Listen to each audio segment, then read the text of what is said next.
pour les disciples de Christ, saison 2, épisode 1. Aujourd'hui, nous débutons une nouvelle série portant sur les personnages méconnus de la Bible et j'ai choisi de vous présenter Joseph de Bethléem ou encore mieux Joseph de Nazareth en première partie. Cette présentation va se faire en deux parties étant donné qu'il y a beaucoup de matériel à voir, de passages bibliques à comprendre et à saisir l'importance de cet homme qui a été choisi par Dieu pour être un personnage principal dans la naissance, dans la venue de Jésus-Christ sur cette terre. Pour quelqu'un qui vit dans la communauté chrétienne, nous savons tous que Joseph fut l'époux de Marie et fut mandaté par Dieu pour être le père adoptif de Jésus. Mais en fouillant dans la parole de Dieu, en faisant des recherches, on peut en découvrir davantage. En se questionnant, on peut se demander, mais Joseph, quel genre d'homme était-il? Pourquoi Dieu l'a choisi pour prendre soin de Jésus? Pourquoi Dieu a choisi de changer sa destinée? Puis en posant cette question-là, on peut se dire aussi pourquoi Dieu a choisi de changer notre destinée. Il nous a conduits à Christ, on a accepté Jésus comme sauveur, on s'est repenti et nous avons reçu comme cadeau la nouvelle naissance. Puis en étudiant la vie de Joseph, on va pouvoir voir comment Dieu est intervenu dans sa vie et l'a bouleversé complètement. Dans quelles circonstances Joseph a-t-il évolué? Quelle sorte d'enseignement on peut tirer de sa vie? C'est ça qu'on va découvrir tout au long de ce partage sur la vie de Joseph. Les Écritures nous disent qu'il est issu de Bethléem, Bethléem qui veut dire maison de la vallée ou maison du pain. C'était une petite ville, une petite bourgade en Judée, environ 9 km de Jérusalem. C'est environ 3 heures de marche. Si on se rappelle, c'est là que mourut Rachel en donnant naissance à Benjamin. Et on trouve encore son tombeau à l'entrée de la ville. C'est le lieu où Boaz, un riche propriétaire terrien, épousa la veuve Ruth et de leur descendance viendra le roi David. Ce fut le lieu de naissance du roi David. Et malgré le fait que Joseph et Marie, bien entendu, étaient de descendance royale, mais dans ce temps-là, il n'y avait pas le statut que devait avoir une personne qui dit qu'il y a une descendance royale. Ils ont vécu leur vie pauvrement, dans la simplicité, mais sans avoir accès au trône de David. C'est à cet endroit que Dieu a décrété, il y a 700 ans avant la naissance de Jésus, que viendra au monde le Messie promis. On trouve ça dans Michée 5, verset 2. « Et toi, Bethléem Ephrata, qui est petite parmi les villes de Juda, de toi sortira pour moi celui qui dominera sur Israël, dont l'origine remonte loin dans le passé à l'éternité. »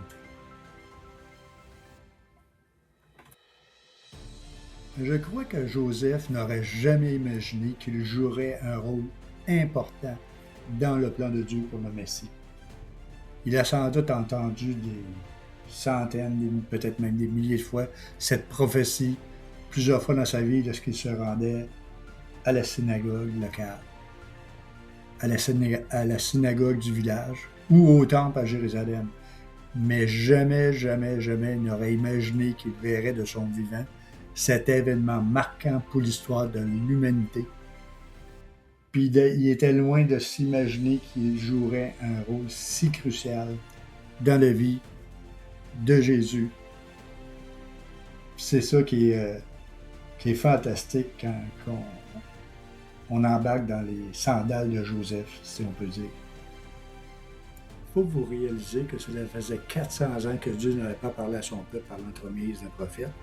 Et là, soudainement, des événements extraordinaires s'enchaînent.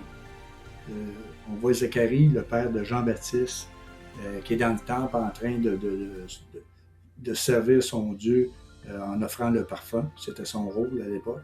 Et là, il voit apparaître un ange qui lui annonce que sa femme va devenir enceinte, qui va enfanter un enfant. Puis il y a eu un petit peu d'incrédulité dans son cœur. Et à sa sortie du temple, il est demeuré muet, comme l'ange lui avait dit, jusqu'au moment où Jean le Baptiste viendrait au monde. Zacharie avait un lien de parenté avec Marie, et c'est pour ça qu'on disait que Jean-Baptiste était le cousin, entre guillemets, de Jésus. Selon mon opinion, c'est un peu ce que l'on voit aujourd'hui. Il faut garder un œil pour voir ce qui se passe présentement en Israël. Il faut réaliser qu'on a vu, notre génération a vu le retour des Juifs dans leur pays en 1948. Ça faisait 2000 ans qu'ils avaient été chassés de ce pays, et en 1948, ils ont pris possession de ce pays. On a vu les déserts refleurir dans ce pays comme le promettait la parole de Dieu. On a vu la prise de Jérusalem-Est lors de la guerre de séjour en 1967, ce qui a permis aux Juifs de l'époque de reprendre le contrôle de la vieille ville et ainsi réavoir accès au mur du temple, le temple d'Hérode, temple qui avait été détruit par les Romains. Et ce que l'on voit aujourd'hui avec ce qui se passe en Israël, avec la guerre du Hamas qui s'est déroulée, avec la guerre avec l'Iran qui s'est déroulée aussi, on s'attendait à voir l'entrée, la mise en scène de la guerre de Gog et Magog, où qu'on verrait une coalition de pays contre Israël, et à la tête de cette coalition, il y avait la nation russe qui était pour mener un paquet de nations contre Israël. Et si on lit dans la parole, suite à cette guerre qui va être gagnée par Dieu, par Israël, parce que Dieu va avoir intervenu, ça va démontrer aux gens que oui, Dieu existe.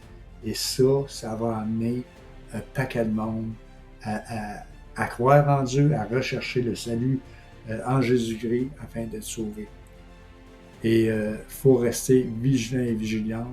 Selon mon opinion et selon l'opinion de beaucoup de spécialistes de l'eschatologie, ce qui veut dire l'étude de la fin des temps, le Seigneur nous a destinés pour être la dernière génération qui vivrait tout ce que la parole de Dieu a annoncé concernant le retour de Christ, concernant l'enlèvement des chrétiens, l'enlèvement de l'Église de Jésus-Christ.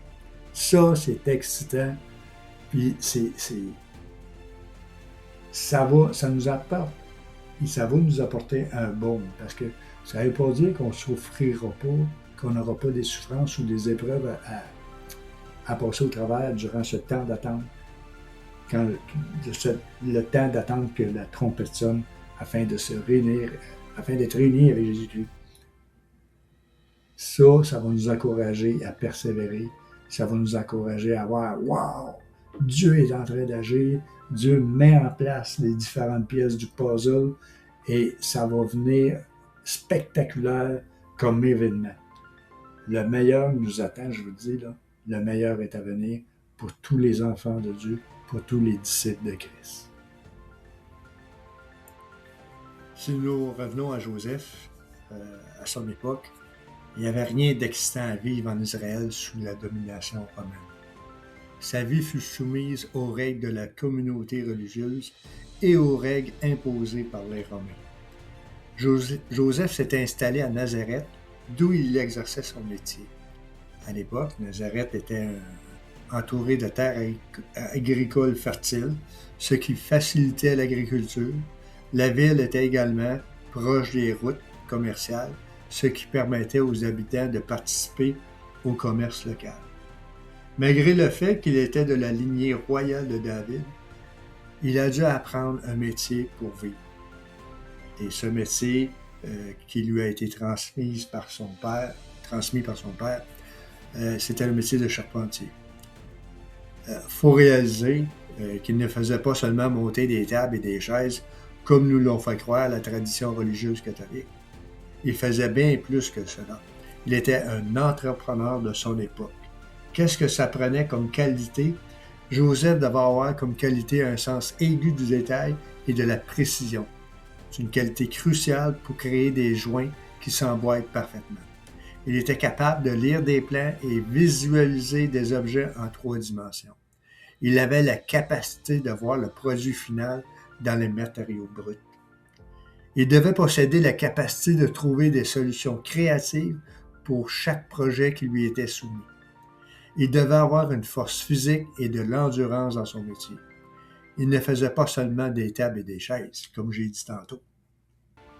Il avait appris à sélectionner des bons matériaux en comprenant les différents types de bois ou de pierre pour chaque projet qu'il devait faire.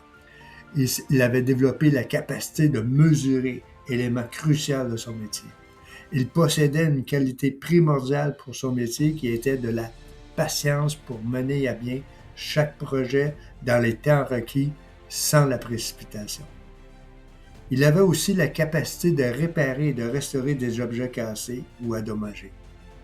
Il avait développé des compétences commerciales de base. Il était capable de faire des estimer des coûts, la gestion des ressources et l'interaction avec les clients. Par-dessus tout, la Bible nous dit que c'était un homme juste. Bien que juste, son commerce n'était pas aussi florissant comparé à nos entrepreneurs d'aujourd'hui. Il vivait dans des conditions modestes, ayant un toit sur la tête qui était primordial, de l'argent pour payer de l'épicerie, pas plus. Il avait assez d'argent pour entretenir Marie et l'enfant Jésus.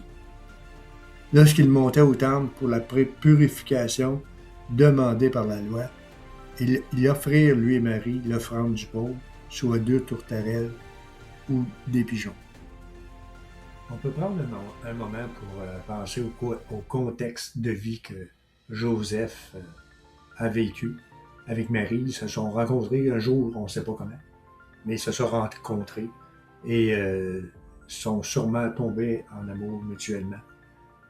C'était la femme de sa vie, c'était l'homme de sa vie, mais il n'avait pas prévu que Dieu interviendrait d'une façon magistrale, d'une manière extraordinaire dans la vie de Marie, qui, par l'entremise d'une visite d'un ange qui lui annonce qu'elle serait la mère du Rédempteur promis par Dieu. Est-ce que vous pouvez imaginer le courage que ça a pris à Marie pour aller voir Joseph et lui annoncer qu'elle était enceinte, de lui expliquer ce qui lui était arrivé, que l'enfant qu'elle portait était l'œuvre de Dieu, par l'entremise du Saint-Esprit que Marie était tombée enceinte. Mais imaginez la déception de Joseph. On va lire le passage du contexte de l'annonce de Marie à Joseph qu'elle est enceinte. On peut voir cette histoire dans le contexte dans le livre de Matthieu, chapitre 1, versets 18 à 19, où il est écrit « Voici de quelle manière arrivait la naissance de Jésus-Christ. Marie, sa mère, était fiancée à Joseph. Or, avant qu'ils aient habité ensemble, elle se trouvait enceinte par l'action du Saint-Esprit. Joseph, son fiancé, qui était un homme juste et qui ne voulait pas l'exposer au déshonneur, se proposa de rompre secrètement avec elle. » Imaginez dans le contexte où une femme se voit enceinte d'un autre homme. C'était sûr et certain qu'elle était pour être condamnée à mort, qu'elle était pour être condamnée comme une femme adultère, condamnée à subir la lapidation. C'est ce que les Écritures ordonnaient pour une telle situation, soit pour une femme ou pour un homme, surpris en adultère. Et quoi de preuve plus évidente qu'un adultère, c'est d'être enceinte. Et pour ça, Joseph, dans toute sa bonté, dans sa tristesse, voulait pas l'exposer à un tel déshonneur. Et il voulait rompre avec elle secrètement. Malgré son honnêteté, Marie n'a pas pu convaincre Joseph, son mari, son futur mari, qu'elle était enceinte, qu'elle avait été choisie pour être la mère de Jésus, pour être la mère du Rédempteur. Et c'était trop gros pour Joseph. Il ne pouvait pas concevoir que Marie avait eu une visite d'un ange, que Marie avait été choisie pour accomplir la prophétie qu'un Rédempteur viendra au monde par l'entremise d'une vierge. Ça, malgré toute son intelligence, sa véracité, son honnêteté, elle n'avait pas pu convaincre Joseph de ce qui lui était arrivé. En conclusion de cette première partie, nous allons lire les événements que Marie a vécu lors de l'apparition de cet ange envoyé par Dieu pour lui annoncer qu'elle avait été choisie. Dans Luc 1, verset 28 à 33, il est dit « Et voici, tu deviendras enceinte, et tu enfanteras un fils, et tu lui donneras le nom de Jésus. Il sera grand et sera appelé Fils du Très-Haut, et Seigneur Dieu lui donnera le trône de David son père. Il régnera sur la maison de Jacob éternellement, et son règne n'aura point de fin. » C'est ce que l'ange lui avait annoncé, et elle a cru aux paroles de cet ange. Marie, c'était pas une femme incrédule, c'était une femme pieuse, et elle connaissait son Dieu, et juste le fait de voir un ange lui apparaître pour lui annoncer ça, son cœur était déjà disposé à faire la volonté de son Dieu. En conclusion de cette première partie, nous voyons que Joseph, c'était une personne comme n'importe quelle personne, avec ses forces, ses faiblesses, ses doutes. Et lorsque Marie, comme j'ai dit tantôt, lui avait annoncé qu'elle était enceinte par l'entremise du Saint-Esprit, il ne l'a pas cru. Malgré qu'il savait que Marie était honnête, il ne l'a pas cru. Et dans la prochaine partie, nous allons voir qu'est-ce qui s'est passé pour que Joseph change d'idée et se laisse conduire à faire la volonté de Dieu concernant Marie, sa femme. Je vous laisse sur un beau bonjour, que le Seigneur vous bénisse abondamment et au plaisir pas de se rencontrer parce qu'on ne se voit pas, mais au plaisir de vous présenter la deuxième partie de ce message portant sur les personnages bibliques non connus ou méconnus, particulièrement celui de Joseph de Nazareth.